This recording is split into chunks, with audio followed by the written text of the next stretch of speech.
Good morning, everybody. Welcome to Unity of New Westminster's Sunday celebration service and our Summer of the Sound of Music. Please join us for our opening song this morning, Climb Every Mountain.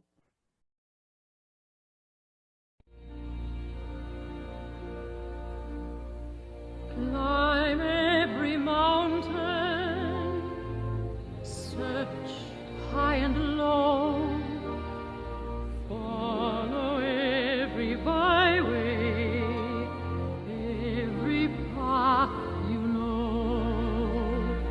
Climb every mountain, ford every stream, follow every rainbow till you find your dream, a dream that will need all the love you can give every day of your life for as long as you live. Climb every mountain, ford every stream, follow every rainbow till you find your dream. A dream that will need all the love you can give every day of your life for as long as you live. Climb every mountain, ford every stream, follow every rainbow till you find your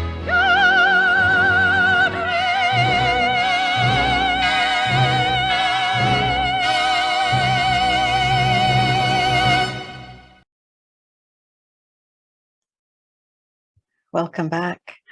I am Reverend Rhona Segarra, and it is my pleasure to welcome you to our Sunday celebration service at Unity of New Westminster in beautiful British Columbia, Canada.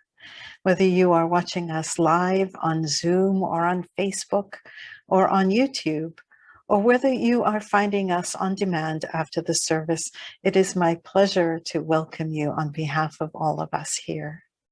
We would love to stay connected with you. So please subscribe to our newsletter on our website, or subscribe to our YouTube channel, or join our Facebook group. And that way you will be notified anytime we have a service. We are so glad that you are part of our experience today. The Unity Movement offers ideas for full and abundant living. We draw on the teachings of Jesus, who we consider our primary way shower and example. And we honor that there is wisdom in faith traditions all over the world. We respect every person's right to choose their own spiritual path, their own life path. All are welcome here. All are worthy here. All are celebrated here.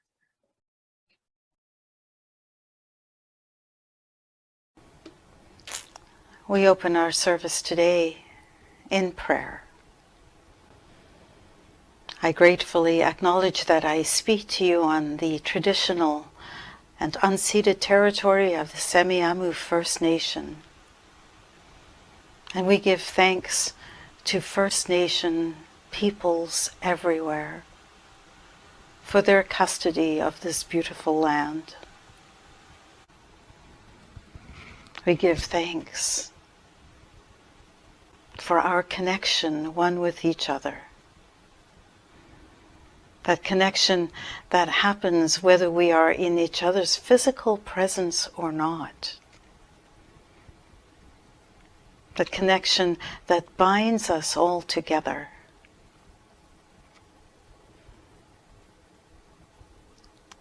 We acknowledge that there is only one presence, that there is only one power, that power that is understood by many names, many faces, and many paths.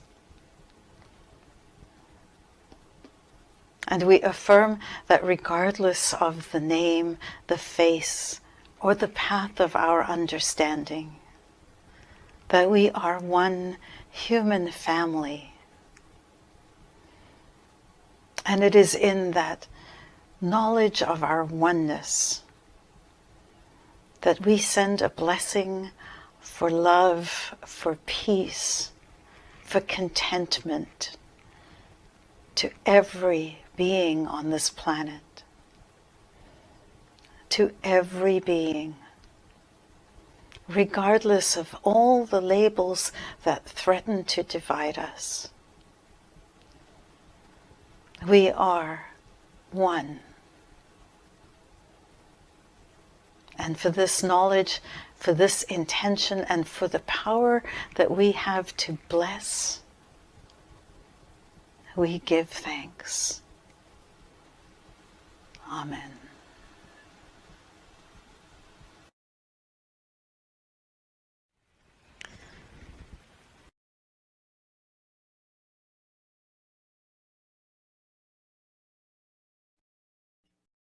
Welcome to the next episode of our summer of the sound of music.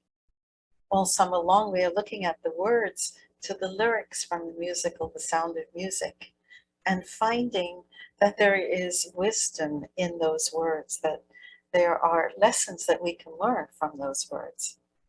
And so today we are looking at the song 16 going on 17. I am 16 going on 17.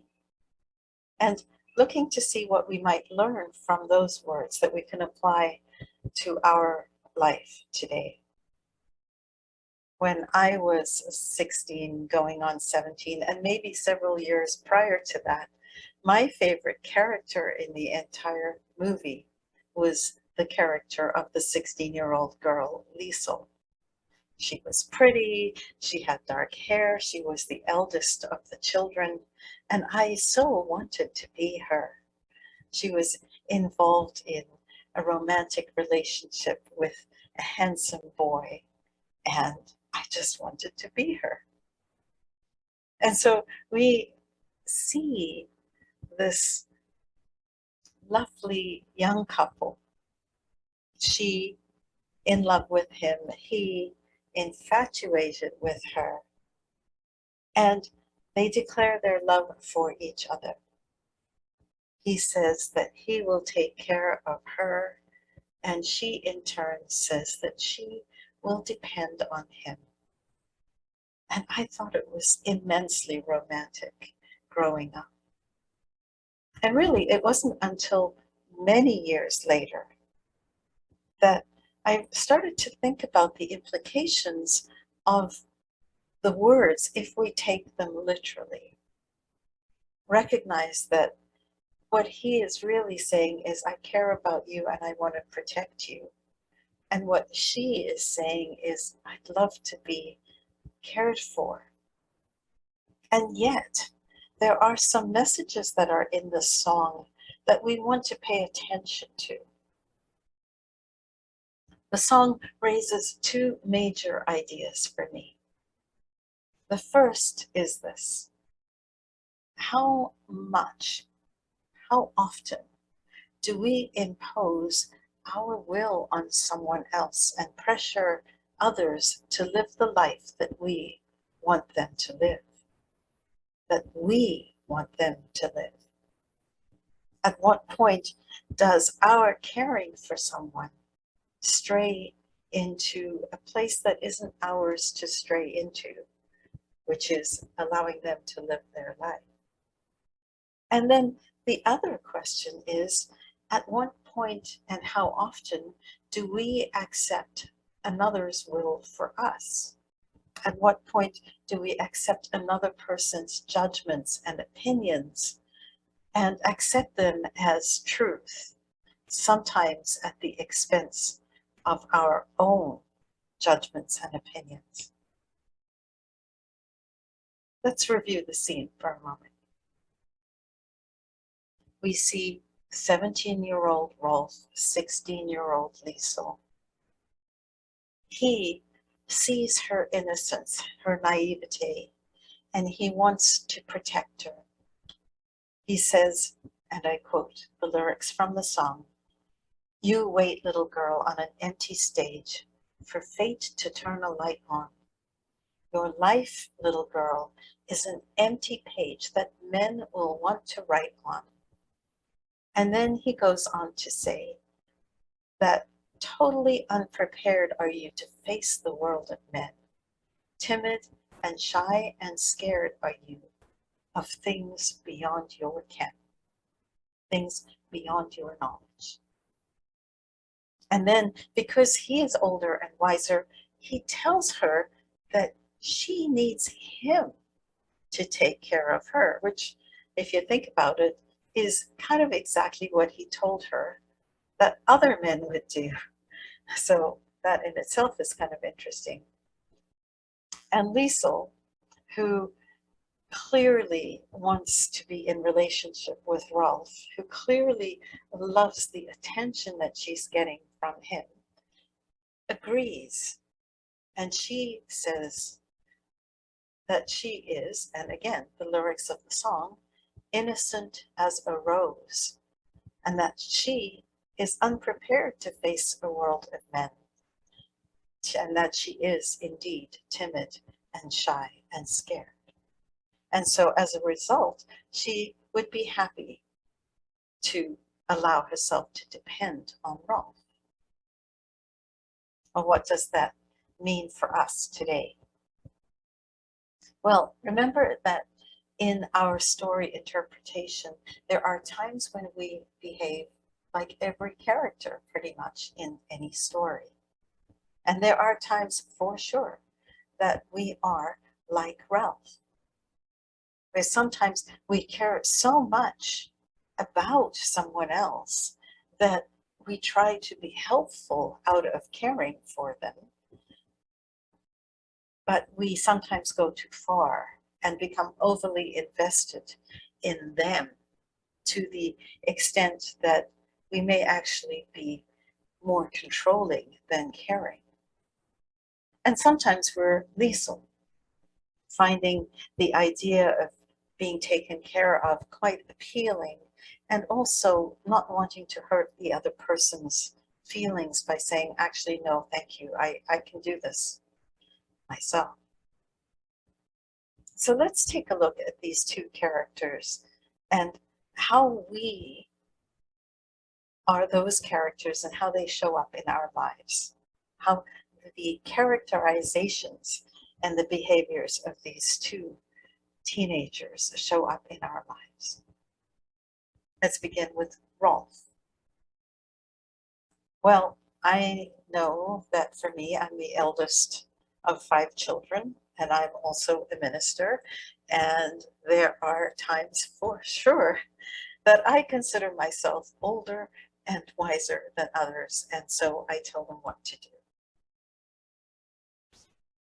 And that can be something that is absolutely unwanted and almost always unwarranted.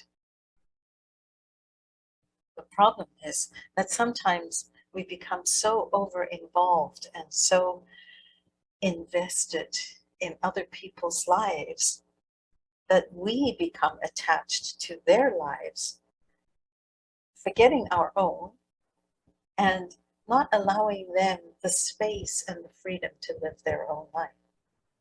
We see this often with parents and their children. In fact, there's a term for it. It's called helicopter parents. But we also see it in other relationships as, like I mentioned, siblings, me, the older sister with my younger siblings, but siblings in general, or children and parents, as well as parents and children, especially with parents who are aging, and also with partners, spouses, friends, co-workers. We often play this role of trying to care for people in a way that actually ends up attempting to control them, essentially telling them that they're not capable themselves. And why do we act like that? Well, part of the reason is that we want to protect the people we care about from hurt. Many times we have experienced something similar to what we see somebody else going through, and we want to protect them from that. And so we do what we can to wrap a blanket around them so that they are protected. We also recognize that there are times that they may not be as equipped as they think they are to do something. And so again, we want to step in and take care of them. Another reason is that we want what is best for the people we care about. And so when we see that they are going down a path that may not be healthy for them, or that we've been down as well and it's created pain for us, that we want to prevent that. And so we have genuine reasons for wanting to step in and put a stop against, in place of what people are doing. And so we tell them what they need to do. Just as he did, you need someone older and wiser telling you what to do. Well, we end up telling the people we care about what to do with the words need. So we tell them what careers they need to go to, what spouses they should choose, what schools they should go to, how they should raise their children, what food they should eat, where they should live, how they should spend their money. In all these ways, we actually play this role of being Rolf. And what's the problem with that, you might ask? The problem is that we end up taking away the people that we care about. We take away their freedom to choose. We take away their freedom to explore. We essentially tell them that we don't trust their ability to take care of themselves. Sometimes this leads to a very unhealthy dependency on us. And what is true is that being sheltered does not help people to learn. And so when they are finally set free in the world and you aren't there to protect them anymore, then that is sometimes when they fall, and fall hard, because they have no skills and no resiliency, because we haven't helped them to nurture them into having those skills. And along with that, and perhaps this is another reason why we actually get over involved in other people's lives, is that we forget to live our own lives. We end up being so involved and invested in the lives of others as a way of avoiding looking at our own life. So how do we identify when we're going down that well-trodden path of being a caretaker rather than a caregiver? But what we want to watch for is our language. So anytime we are speaking words like you need to, or you ought to, or you should, that is a clue that we are running the risk of imposing our values and our wishes and our dreams for someone else on them. When we find ourselves doing for others things that they can do for themselves, that also is a clue that we're going down the path of care taking rather than care giving. So what is the alternative for us? Well, as always, we find our guidance in the behaviors and words of Jesus of Nazareth, our way shower, our example. And I think particularly of the miracle at the baths at Bethesda, where Jesus comes across a man who's been lying at these baths for nigh on 40 years. And he comes, instead of just saying, you should get up, take your mat up and walk, instead of saying you could or you need to, what does Jesus do? He asks, do you want to? Do you want to be healed?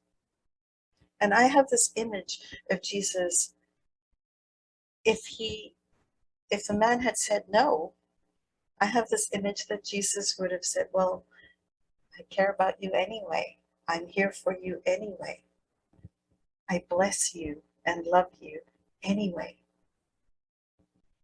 And so I think that's one of the most important things that we can do, is to ask whether or not a person is open to hearing about our experiences. And then the next is to offer our experiences with the word I. Not you should, you need to, you ought to, but rather, I had a similar experience. Would you like to hear about it? And I'm going to trust that you will do whatever is right for you. That this is what happened to me in this experience.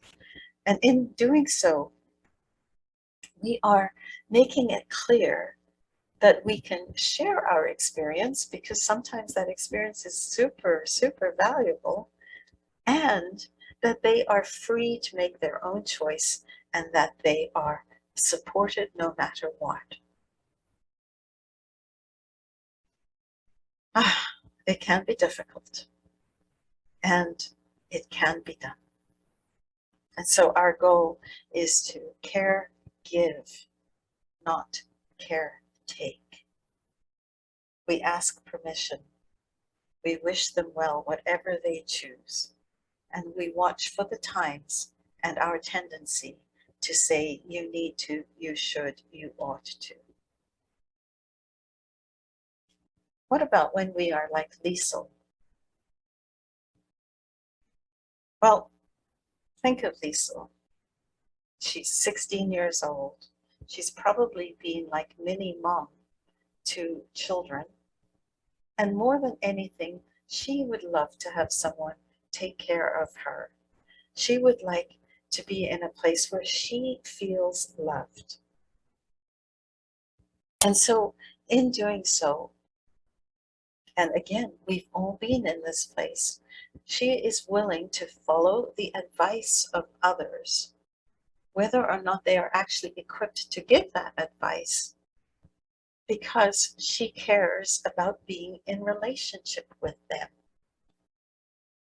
We act like Liesl whenever we want to remain in connection with someone so much that we forget who we are, where we are so invested in being together that we sometimes give ourselves, our independence, our ability, our power over to someone else so that they can make decisions for us and have that power over us.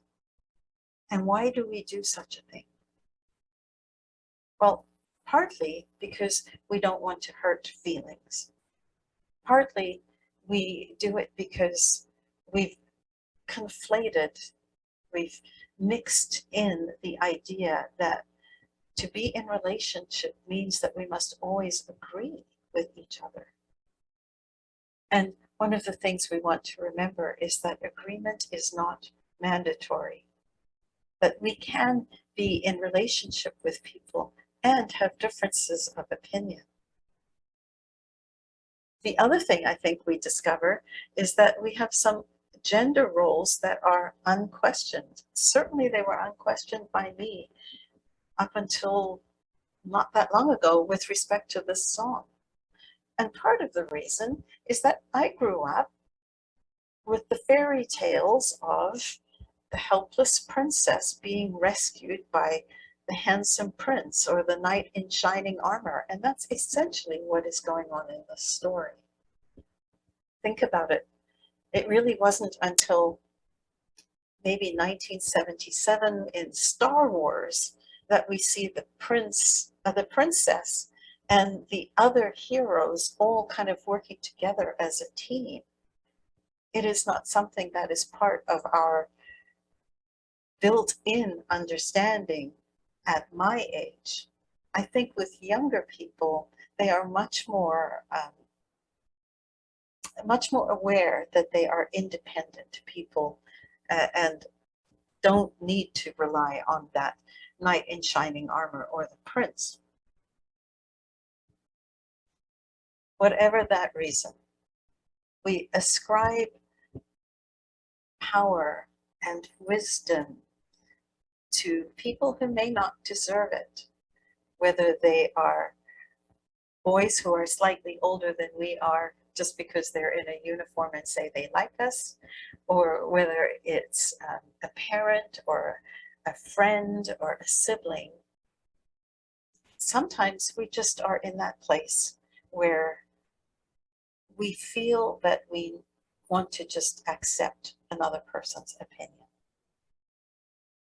The problem is when we start to believe that their opinion is the truth. In the case of Liesl, she was willing to depend on Rolf because he was older and wiser by 1 year. What kind of life experience is that? And yet we all kind of do that.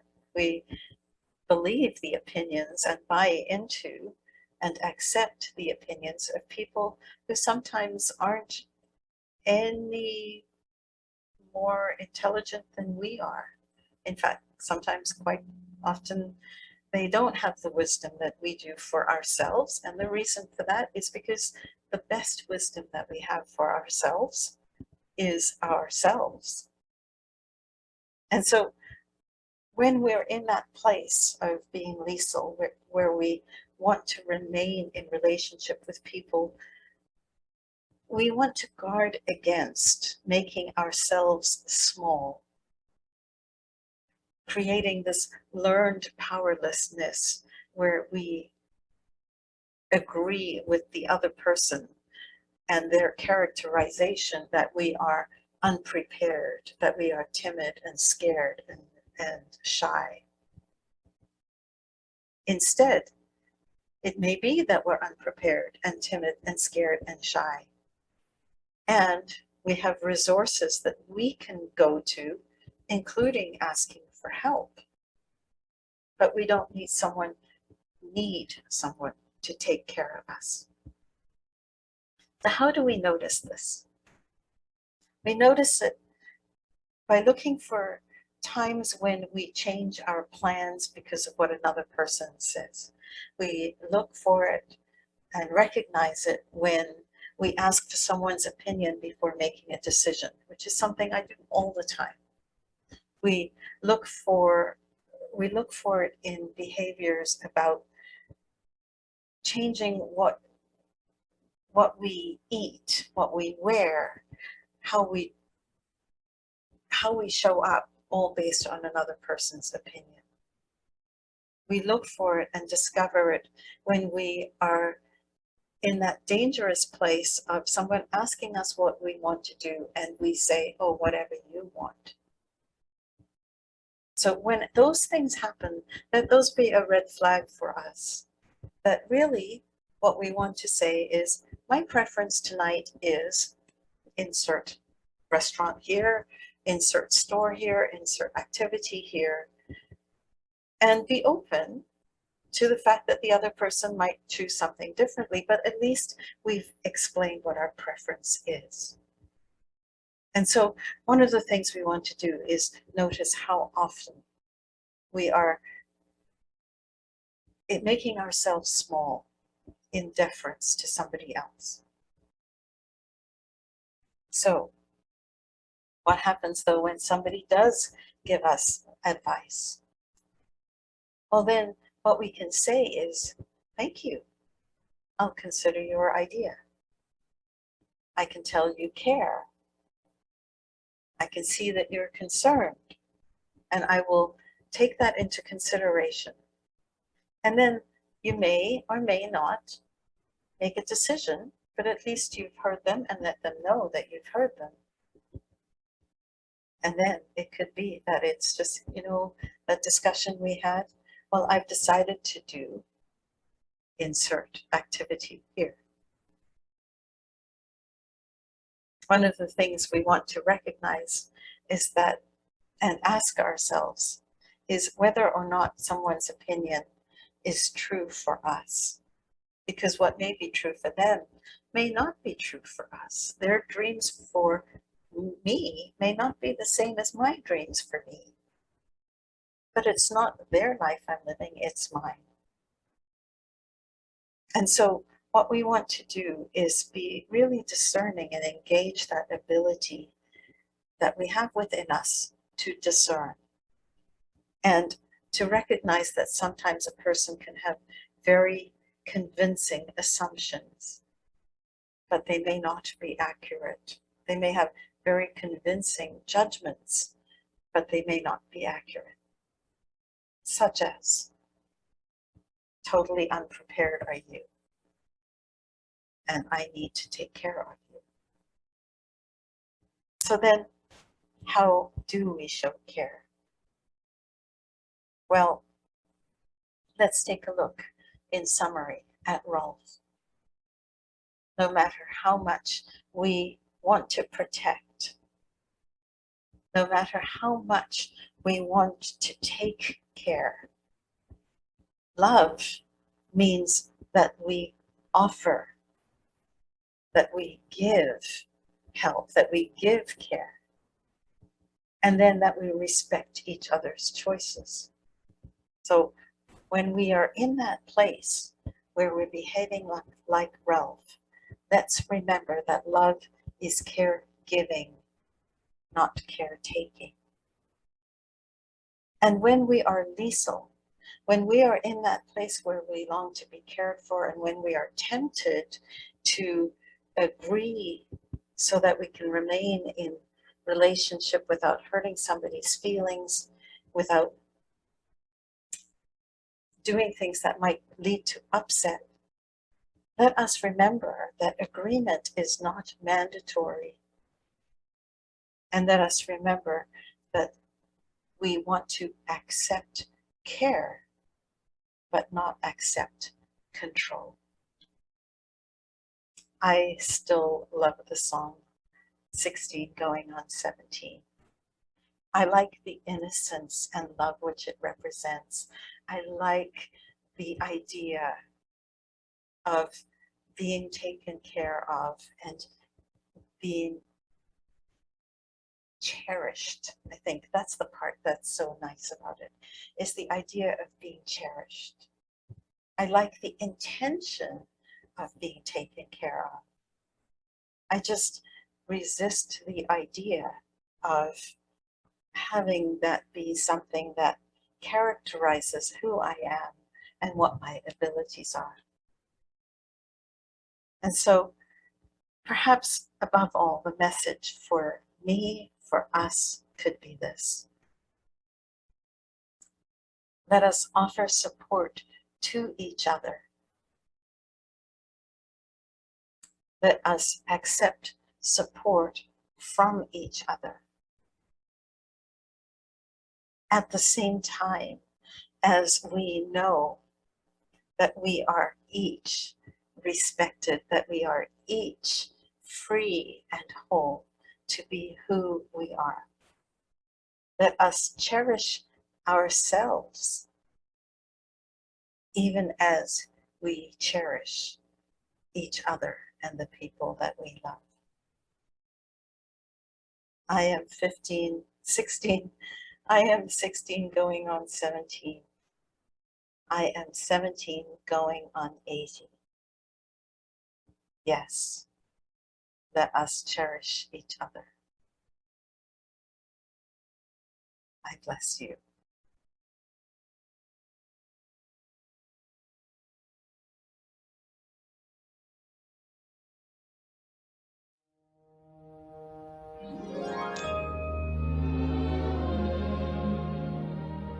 You wait, little girl, on an empty stage for fate to turn the light on.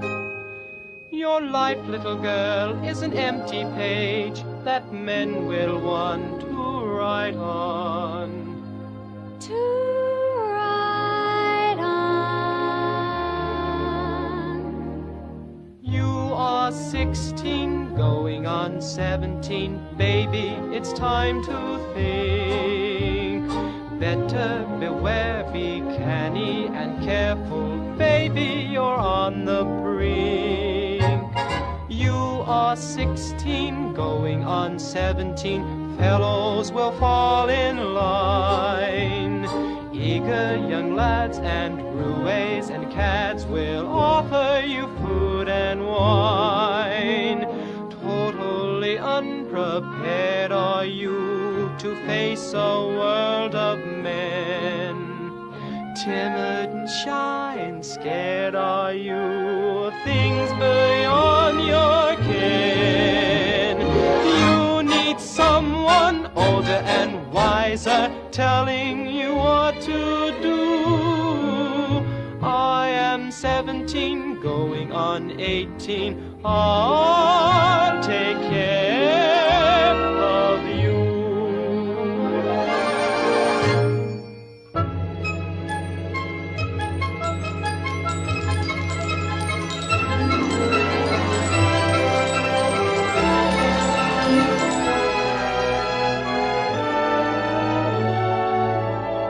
I am 16, going on 17. I know that I'm naive. Fellows I meet may tell me I'm sweet, and willingly I believe.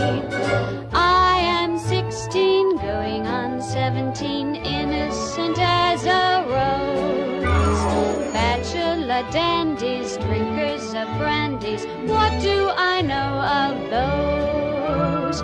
Totally unprepared am I to face a world of men.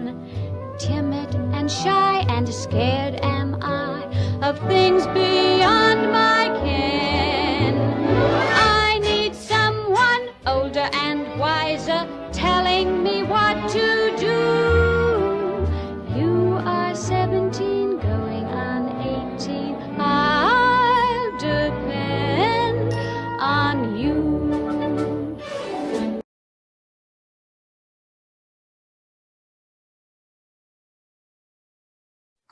You are invited to join us on Mondays at 11 o'clock for our weekly prayer service.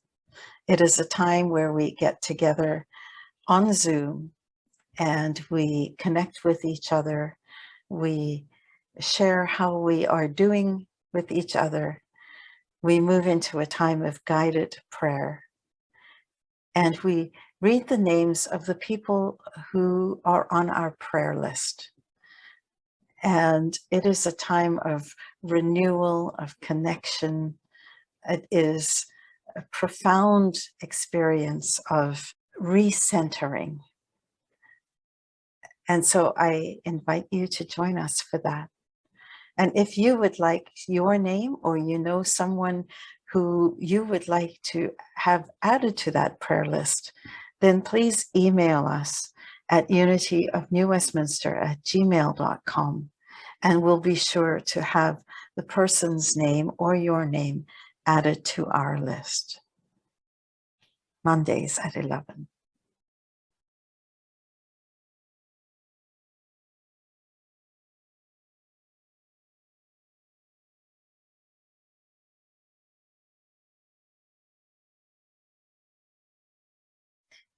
Our dear friend Audrey Pound passed away last year, towards the end of the year. And the family wanted to hold off on having a full celebration until we could all come together in person. And so I invite you to mark your calendars for 1 p.m. on September the 11th, because we are going to hold Audrey's celebration of life on that day. Please pass that message on to your friends and people who might have known her. Saturday, September the 11th at 1 p.m. at the church. Thanks.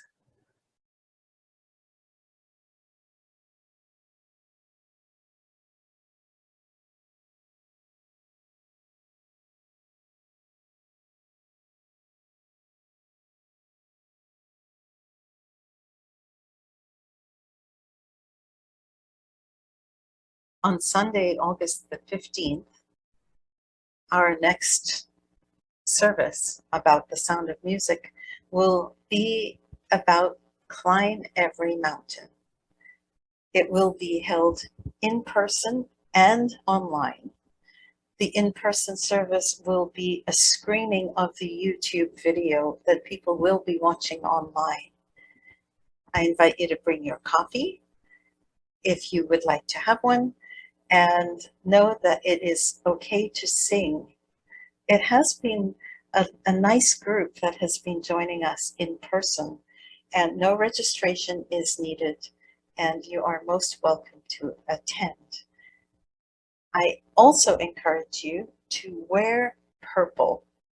More will be revealed next week, but I want you to consider whether you're watching online or whether you're coming in person to please wear purple next week on August the 15th to our service, Climb Every Mountain.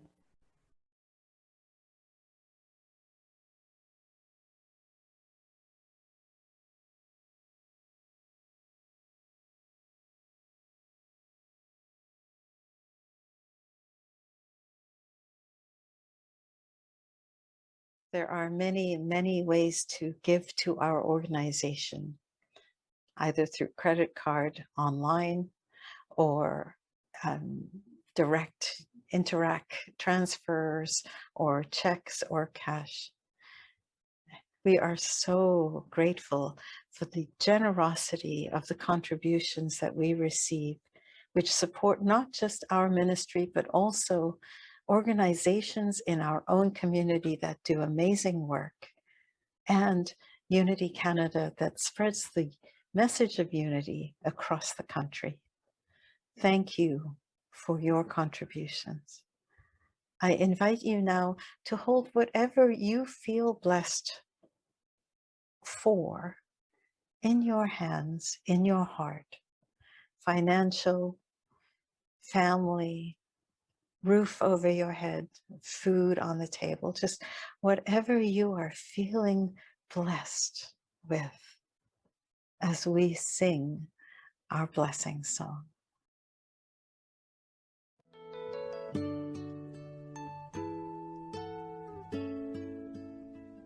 I am so blessed.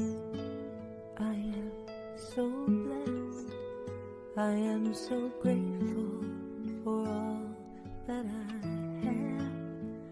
I am so blessed. I am so blessed. I am so grateful. I am so blessed.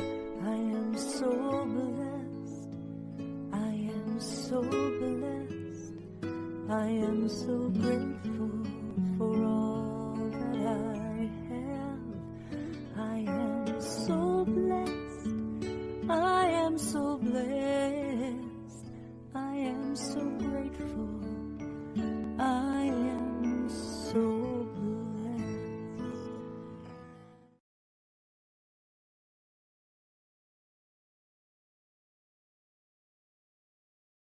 And we come to the end of another service. I thank you for joining us. I hope that you enjoyed your experience with us today. I wish you all a very, very blessed week. Goodbye, everybody.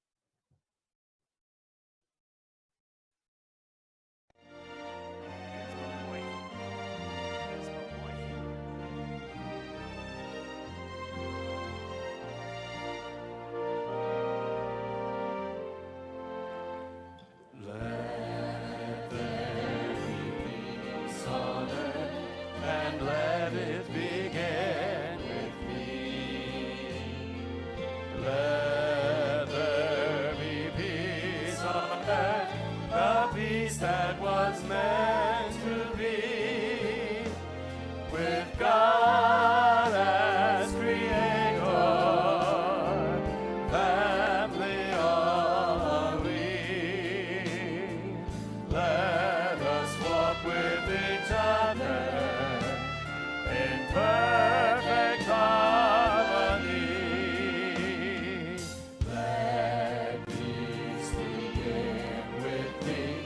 Let this be the moment now. With every step I take, let this be my joyous vow. To take each moment and live each moment in peace eternally. Let there be peace on earth, and let it begin with me.